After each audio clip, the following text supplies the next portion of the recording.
Hi, thank you for the nice welcome. And I'm going to breeze through these slides fairly quickly. I'd like to provide an update on the Alaska LNG project and then turn it over to each one of these ladies to give an update, and then we're happy to answer questions. So I'm Lisa Haas. I'm the Environmental Regulatory and Lands Manager for the Alaska Gas Line Development Corporation. And as many of you may know, AGDC is a state corporation, so it was established by the state legislature. Its mission is to essentially commercialize North Slope natural gas for the good of Alaskans and for export. So I'll talk a little more about the combination of those two missions and how we're approaching that. AGDC is the current owner of the Alaska LNG project. And you might remember that project from way back in 2014, 2015. It was initially a project that was shepherded by ConocoPhillips, BP, and Exxon, and it was turned over to the state in 2016, 2017. The state took on the responsibility for getting it permitted and approved.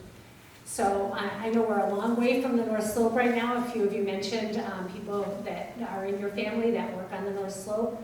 This project would take stranded North Slope natural gas from Point Thompson and Prudhoe Bay down an 807-mile pipeline to Nikiski.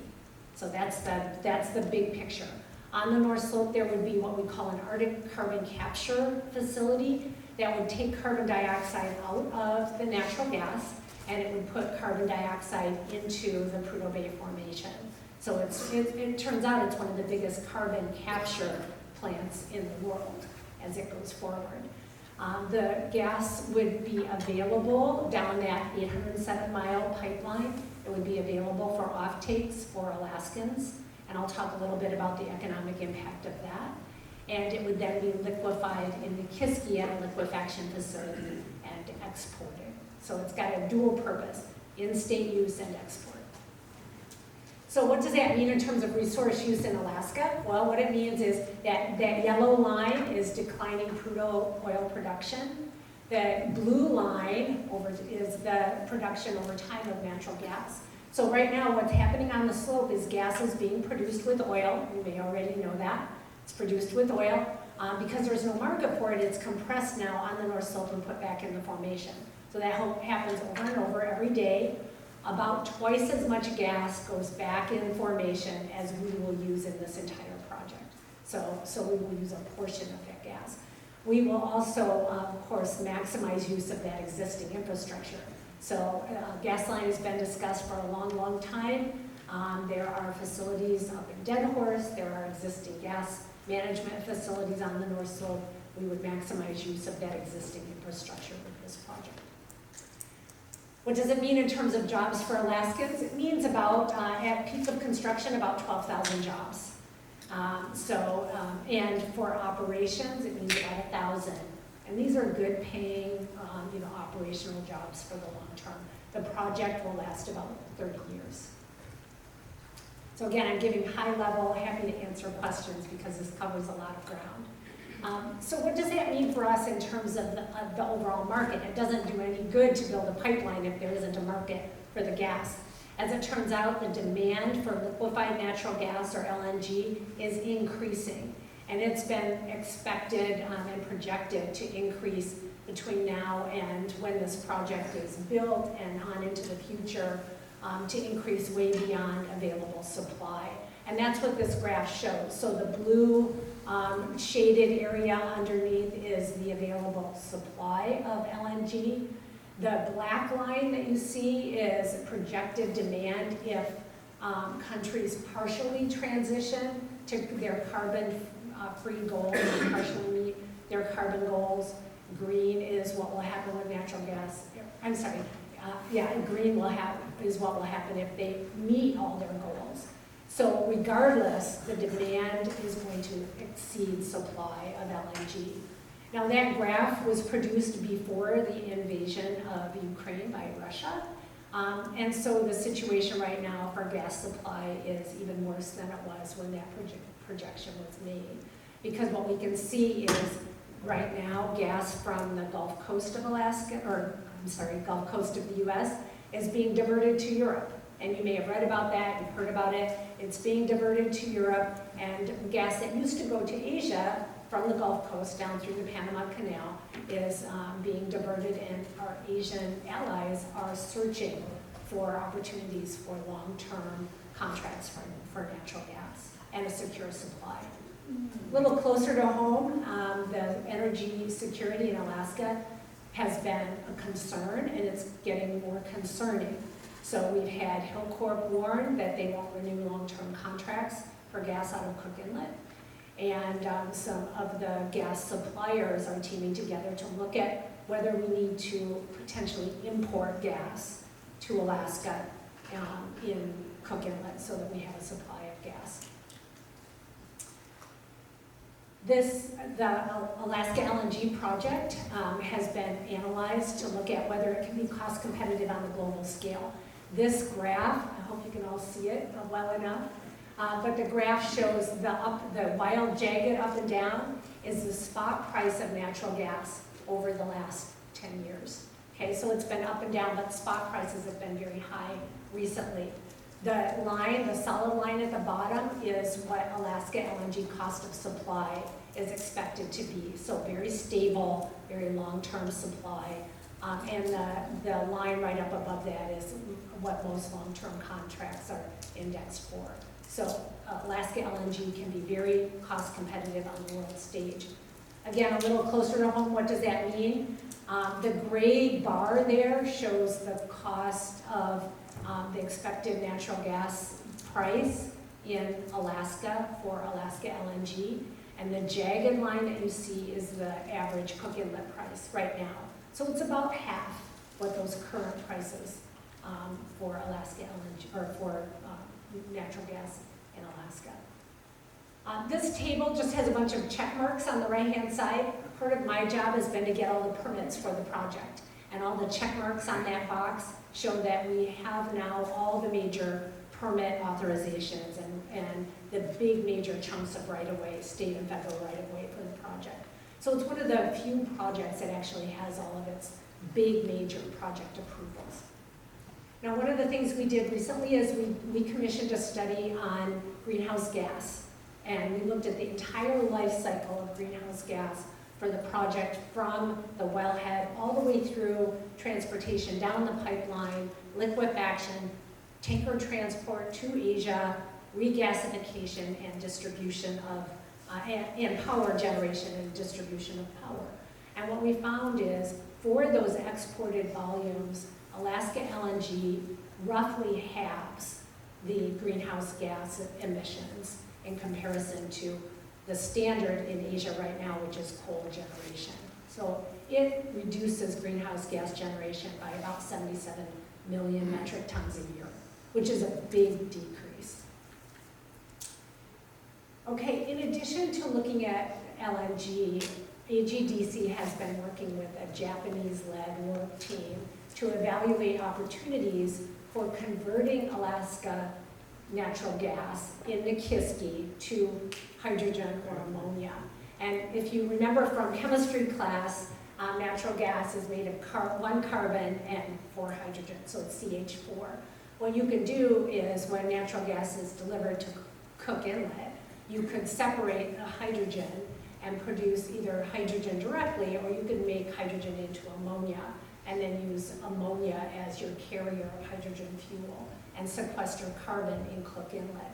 Now, the interesting thing is, when you look at Cook Inlet has one of the best carbon sequestration opportunities right there, right at Tidewater, right next to the LNG plant, and right next to the currently mothballed Nutrien plant.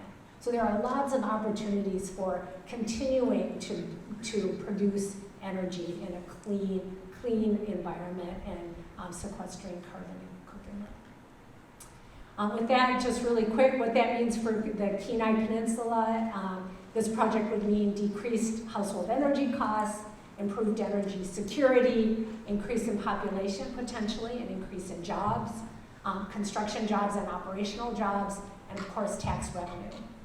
Tax revenue for the state, tax revenue for the borough. Indirect impacts are substantial. It could mean indirect jobs, low-cost energy for businesses and other business opportunities, clean energy contributions to our allies in Japan, South Korea, and other locations, improved air quality in Fairbanks.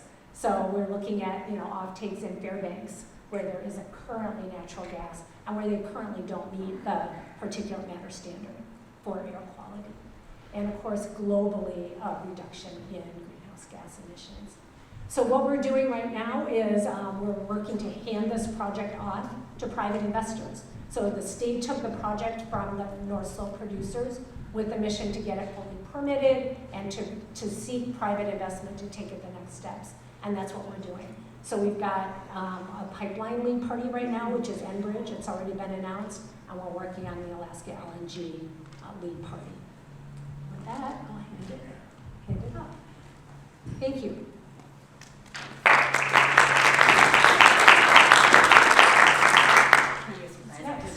Okay, it's gonna be a surprise. Just pick one of us. Okay. It's me. Not it. Well, thank you, and thanks for the opportunity to be here today. We're really very excited to get down here and talk to you all about our industries today. Let me make sure I've got this going. Okay.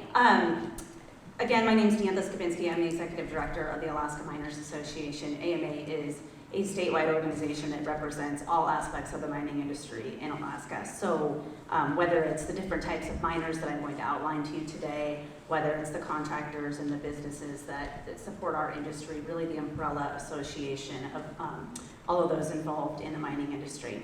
We've got about 1,400 members that come from 8 statewide branches, including Kenai. That branch covers all of the communities on the peninsula that are involved in our industry. We represent placer mines, exploration and development projects, large-scale mines and projects, and sand, gravel, industrial, and rock quarry mining. And then again, that support group that represents our industry and helps keep us going. So quickly, I just want to give you a quick look of what mining looks like around the state of Alaska. These are assorted pictures of placer mining. That one that's to your top left, I guess, it's going to be the same, that's great. That one that's on the top left is actually a creek near Hope, and that is called a suction dredge. That has kind of a sucker hose, and they mine the bottom of that creek for gold that has settled in the creek bed there.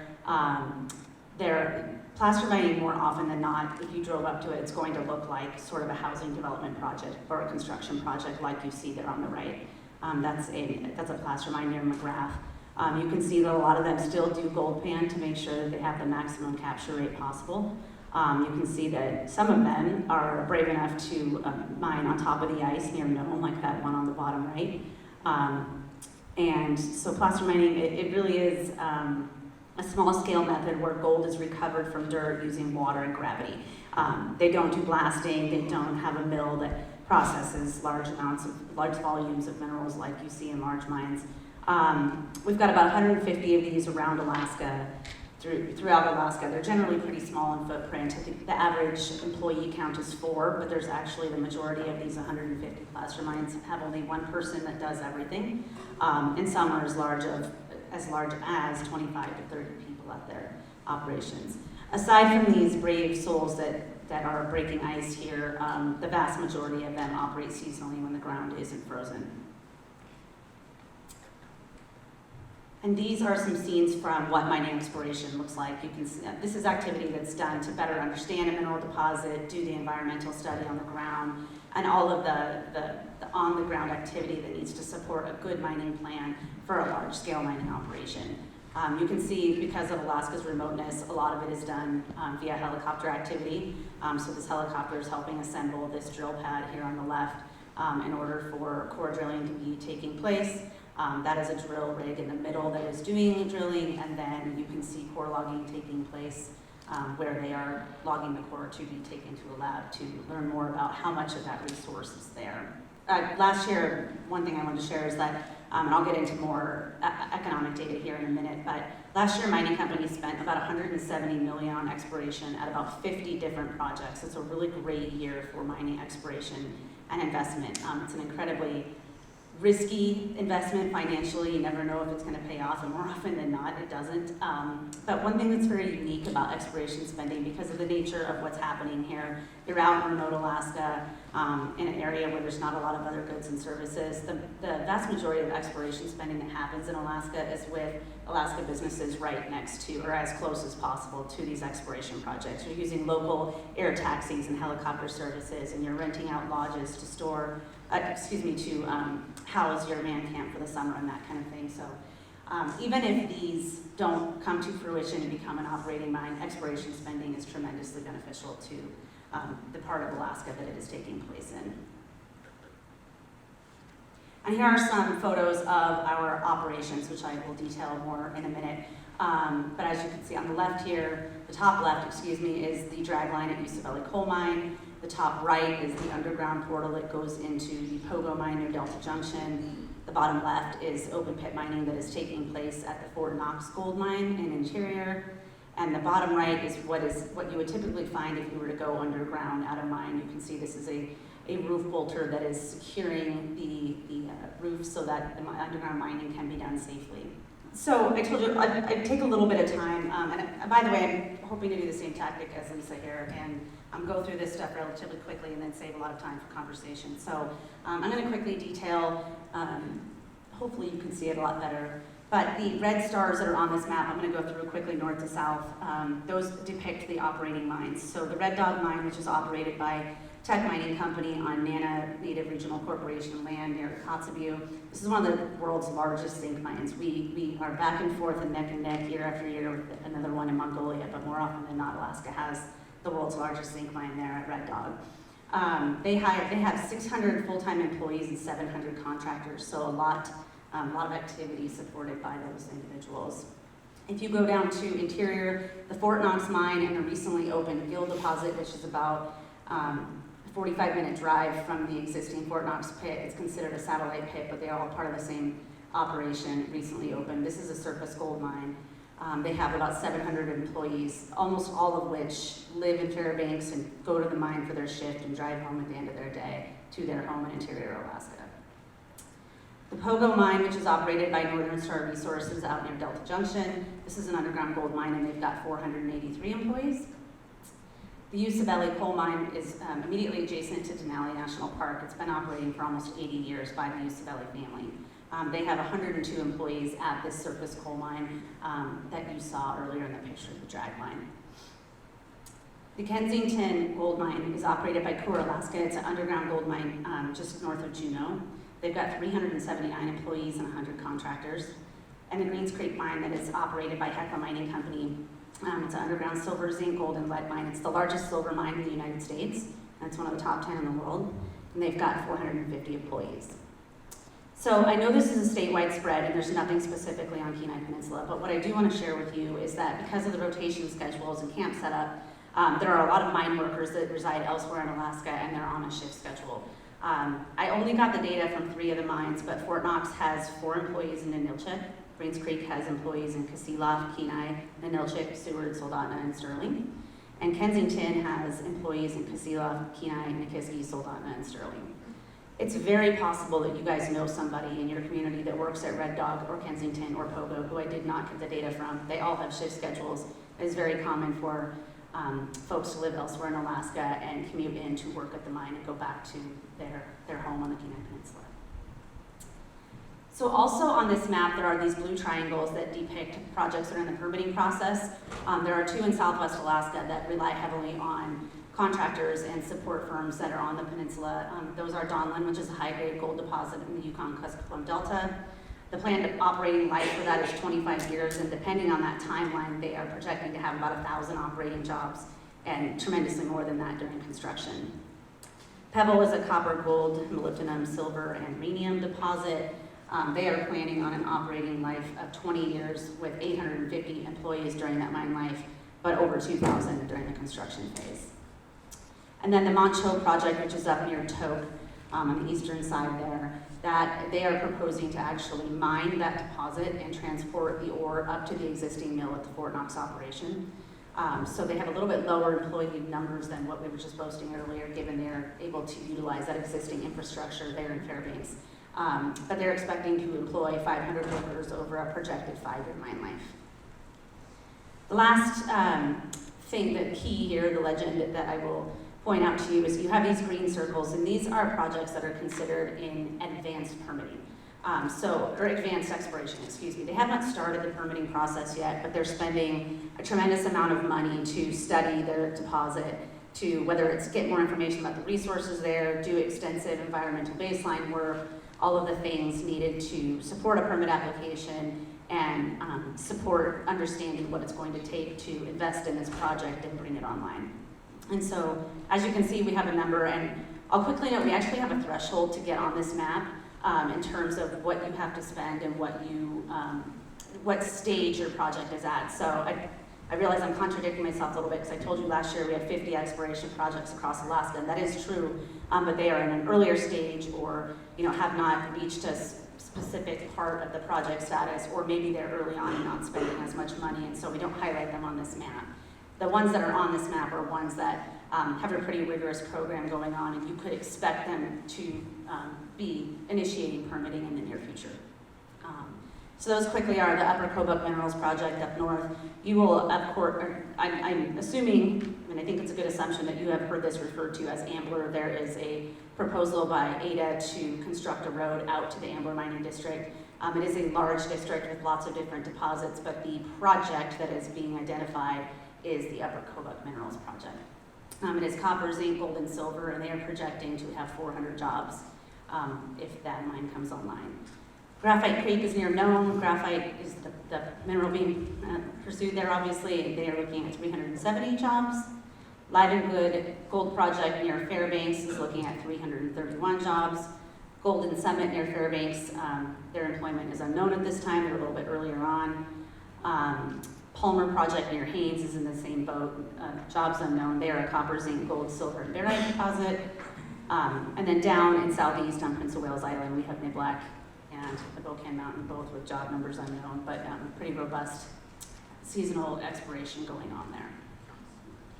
The last thing I want to point out on this map before I move on is all of these yellow circles that you see across it. These all depict a community in Alaska where a mining industry employee lives. So to my earlier point about how there can be lots of folks that live down here that work in a mine outside of the peninsula, mining employs residents of over 95 communities, and a lot of these places are areas where there's not a lot of other economic activity going on. So a good, stable mining job employs somebody that lives in these communities across Alaska. You can see as far south as the Prince of Wales Island area, and as far north as the Kotzebue Point Hope area. So our geographic distribution of mining employment is something that's very special and unique to Alaska. So for my last slide, I just want to share all of the information that I just provided to you and kind of why would Kenai Peninsula care about all of this statewide activity other than the jobs factor. And what I wanted to demonstrate here is where the in-state spending goes to from mining activity in Alaska.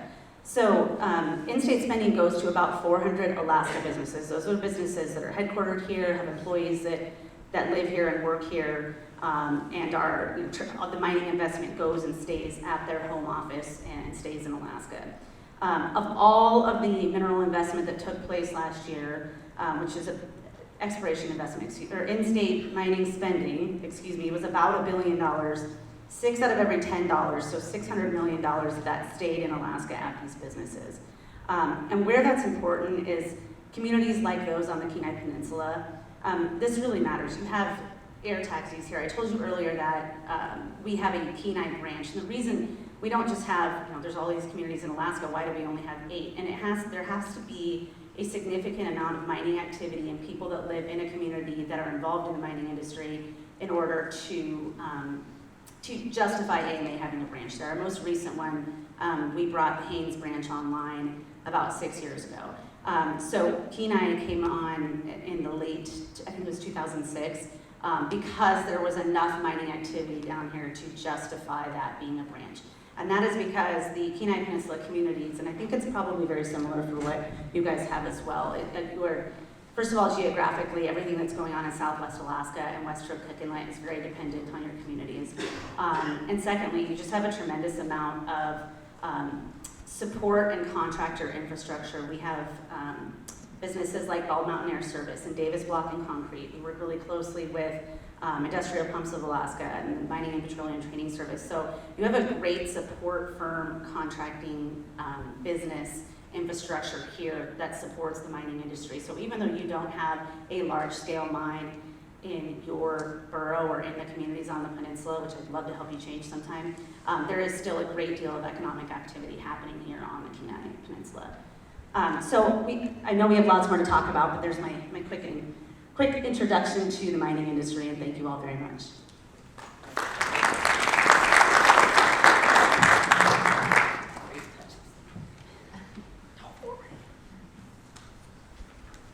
Well, good afternoon. I'm Kara Moriarty, and I'm the president and CEO of the Alaska Oil and Gas Association. I am Deanth's counterpart, basically, for the oil and gas industry.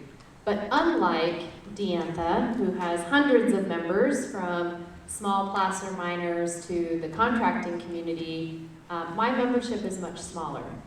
My membership is the majority of producers, explorers, refiners, and transporters of oil and natural gas. We do not represent the contracting community, which many contractors are right here on the peninsula. There is a separate organization called the Alaska Support Industry Alliance, or commonly referred to as just the Alliance, that represents the contractors. So where Deantha's organization is sort of all in one for the mining industry, the oil and gas industry is two separate organizations. We work together, but we are definitely separate. The logos that you see on the screen represent our current membership. We have 14 member companies from the North Slope to Cook Inlet. And I'll talk specifically about the Cook Inlet companies, which is obviously more relevant for this audience, and what their planned activities are. But our overall mission is very simple, but can be very difficult at times. And our mission is to advocate for the long-term viability of the industry. That's it. Seems pretty simple, right? But it is not without some ongoing challenges at times, whether it's commodity price or political environment, regulatory regimes, and policy decisions that impact our industry. Some are in our control or in policymakers' control. Some are outside control. I mean, I think Deantha and I, our industries have a lot of similarities. We might be talking about a different product, but a lot of similarities. The oil and gas industry overall supports about 25% of all jobs and wages in the state of Alaska. And here on the peninsula, maybe not so much right here in Homer, but the last job economic study that we have, which we're updating this year, so next year when I come back, I don't know where Tim's having the next conference, Soldotna. When I come back to the Kenai Peninsula Economic Development District next year, we'll have some updated numbers for the peninsula. But the last study that we had from about 3 to 4 years ago was about 25% of all of your Kenai Peninsula jobs can be attributed back to our industry. So in addition to advocating broadly about the industry and policies, whether it's taxation or regulatory related, we also, to advocate for the long-term viability of the industry, we as the association are also in the business of educating the public. And one of the things we have found is that Alaskans and frankly Americans forget that oil and gas is not just used to heat and power homes, which I will again talk about, is it's used in everyday life. And Deantha can have a very similar, and natural gas can have a very similar, and these products are made from both oil and natural gas. So every Thursday we update our Facebook and Twitter accounts about everyday products that come from petroleum. And so, it's just been a fun thing to highlight, to get people to realize that oil and gas isn't used, like I said, just to power and heat your homes and businesses. Everyday products come from as a derivative from oil and natural gas. Okay, so here's what you really care about. And that is what's happening on the Kenai Peninsula. So I have 5 member companies that operate here in the peninsula. One is one of our 3 in-state refineries. So I'm going to start with the refinery. The oil and gas business is commonly referred to as upstream, which is those are the companies getting the product basically out of the ground. Midstream, those are the companies that transport it. And then downstream, those are the companies who take that product once it's delivered and do something with it. And it will amaze you the number of Alaskans who don't realize that we do have in-state manufacturing in the form of these 3 in-state refineries. The Marathon Refinery is down here, is the state's largest and oldest refinery. And then PetroStar, which is a wholly owned subsidiary of Arctic Slope Regional Corporation, they have 2 smaller refineries, one outside of Fairbanks and one in Valdez. But the Marathon Refinery employs a couple hundred people. And as they think about, and they've been here, since the 60s, but they do plan to have a turnaround sometime this spring. They haven't figured out exactly when, but before the summer tourism season. And that always has a significant economic impact on the Kenai Peninsula region because they bring specific people to the refinery to do a very specific project, to do a turnaround to make sure everything is safe and reliable and upgrade some maintenance. So that will impact your lodging, restaurants, in a little bit of a shoulder season. Am I saying that right, Sarah? My friend in tourism, the shoulder season. And so that will happen sometime this spring. They also have been able to hire a number of new operators at the refinery in the last several months, many of which have come, and I heard somebody talk about education being the, Homer being the hub of education. And a lot of those new operators did come from the Kenai Peninsula College Process Tech program. So local kids getting trained locally and then getting hired locally. So those are always success stories that we like to highlight. So as we talk about the upstream, now I'm going to go upstream. Just a couple companies I want to highlight. One of which is Fury. Fury is the only Alaskan-owned producing company in the state of Alaska, and it's owned by a Homer kid. John Hendricks grew up down here, went to college on a wrestling scholarship, traveled the world in the oil and gas business, came back home and has now started his own company. And he is very proud, and should be very proud, of the fact that he has been able to take a company that was in bankruptcy and absolutely flip his Alaska hire rate. He's been able to provide 10 brand new full-time Alaska jobs since he took over for them, since he took that company over a couple years ago. They do plan to have well work over 50% of their wells in this year, in 2023, and they're hoping to do something similar in 2024. And while they were not a participant in the lease sale that generated some headlines over the last couple of days, both the federal lease sale in Cook Inlet and the state lease sale, if you go back and look at the state lease sale results for 2021 and total for 2022, because the state usually conducts 2 lease sales a year on state land, Fury's actually been the largest bidder in the state lease sales by a long ways, much more than what Hillcorp actually bid on last week. So, Fury is a small and mighty company with some very extremely proud Kenai Peninsula roots that I don't know that there's anybody more passionate about Alaska's oil and gas business than John Hendricks. Bluecrest Energy is closer to Homer, obviously. They are the 100% working interest owner of the Cosmopolitan Field, just up the road, literally, as you know, just up the road. Benji Johnson grew up in the Kenai as well, and he's their president, and he has been trying to find an investor to expand drilling at Blue Crest. They're currently producing oil. They're sitting on a massive gas resource, and it's just been, unfortunately for Blue Crest, the pandemic, the uncertainty around the state's cash credit program.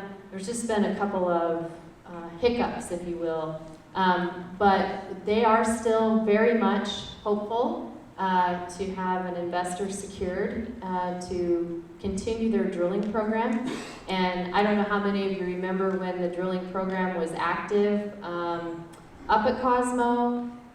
If they were able to secure some funding for that, that's about 300 to 400 jobs during that drilling construction season. Not all at once, of course, and it's over 4 to 5 months. And unfortunately, or fortunately, listening to your Homer panel over the noon hour, they only have housing right now at Cosmo for about 75 workers. So during that, I know that when Blue Crest was busy doing their drilling at Cosmo the last time, there was a big boom here for hotels and restaurants here in Homer. And so, there's nothing secured yet at this point, but just know that he is every day looking to try to secure some investors to make that happen. So if it were to happen, you would see that similar level of activity for 4 to 5 months. And my guess is the biggest impact would be here in Homer. Hillcorp is the largest natural gas producer in Alaska now. They have been in Alaska now for over 10 years. It's hard to believe it's been a decade. They're currently spending anywhere from $300 to $400 to $500 million a year, both enhancing the aging infrastructure that they purchased a decade ago, as well as they continue to invest in additional leases. You saw that, as I said last week, with both the federal lease sale as well as the state lease sale. And that's really important that all of these companies, whether it's Fury, Blue Crest, Hillcorp, that are continuing to invest. Lisa showed the headline that Hillcorp, what they have said is that they have the gas resources, because of course they're the largest producer, they're the largest supplier, they're not the only supplier, but the largest supplier to the utilities, which we all rely on, from Homer to Big Lake, Talkeetna, the rail belt. I looked at Diantha, she's the place of Big Lake when I said that. But they have the known gas resources to meet the current contracts. What they've said is they don't have the current resources today to meet future contracts. Doesn't mean they wouldn't, after these current contracts expire. So what this slide shows you is why it's important that the state be doing everything they can to create a healthy environment for Cook Inlet investment for all of these companies is from 2000 to 2022. This shows you the gas production is the line on the top, and then the different colors are the different users of consumption of the Cook Inlet gas.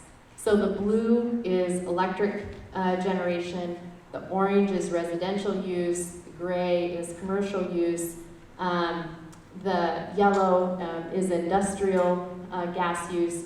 The big green is no longer existent because that was the Kenai LNG facility, and then which obviously is not operating right now. And the top blue is the Agrium plant, the fertilizer plant that's no longer operating. So as gas production declined, there wasn't enough gas. That's what led to the closure of those two major facilities. But I think what's important is if you look out on the chart to the right, you can see that our current production actually doesn't currently meet our demand. So what's making up the gap is our storage facility, or SINGSA. And so, fortunately, the legislature had the foresight to see this coming, and they created the gas storage facility, and that you haven't noticed any interruption either as a consumer or as a business owner because of that storage facility, but that storage facility won't last forever. So that's why it's incredibly important that the state be doing everything they can, as I said, to incentivize and to make the business climate better in the Cook Inlet. So just wanted to end on a couple of revenue numbers, because I get this sometimes that the state, as we see oil price fluctuation, which obviously impacts the state budget, we are still the largest private source of revenue for the state's budget. We pay 4 different types of revenue to the state. This shows you in 2021, kind of in the height of COVID, the average oil price was about $54 a barrel, all in state, local tax revenue. Oil revenue is the second line, and then the bottom is the total state revenue. In 2021, our oil revenue to state and local governments, including what we pay to the permanent fund as part of our royalty, was just over $2 billion. You look at projections for 2022, which should be final, we'll update this when they finalize this, was around $4.5 billion, because oil was at $91 a barrel. And you can see that other revenue and the investment revenue each year doesn't really change much for the state budget. But what really impacts the state budget is oil price. So as the state does make more money as oil price increases, and when oil prices go down, there's less state revenue. That's really the bottom line for that slide. And finally, I'll wrap it up so that we can get to question and answers. But this is a QR code if you want to sign up for our monthly email newsletter and our general information. And with that, I think I'll close and open it up for any Q&A. Thank you.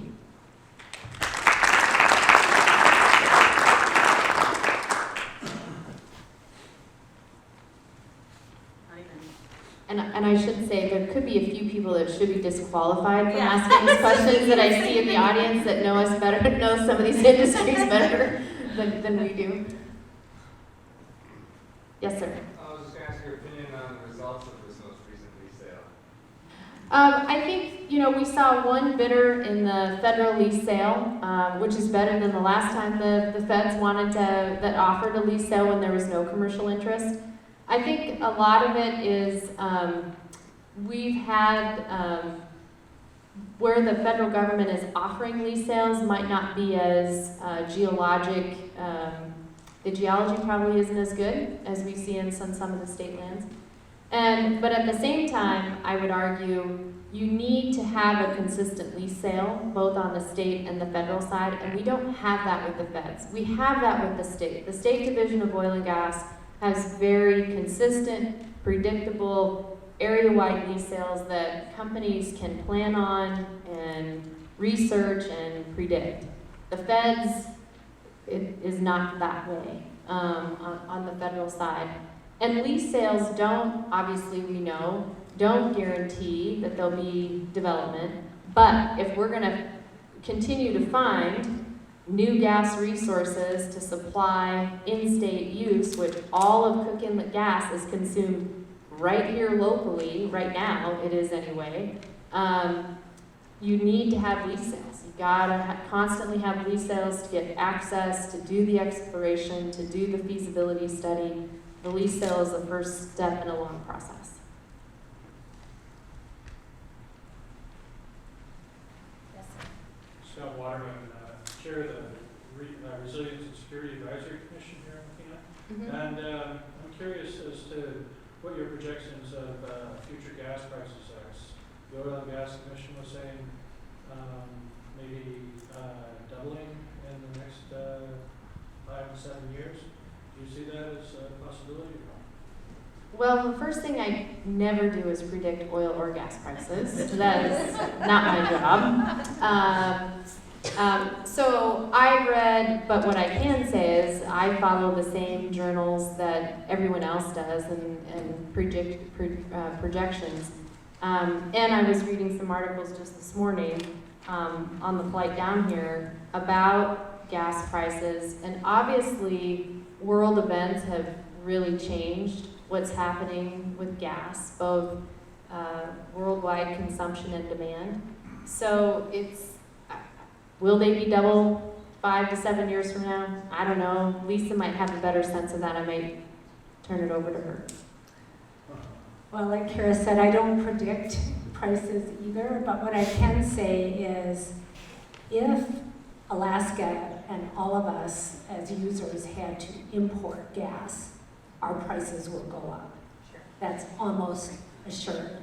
And if you remember that spot price number, that graph I had, those spot prices, if we had to buy on the spot price market, we would pay many multiples of the current price.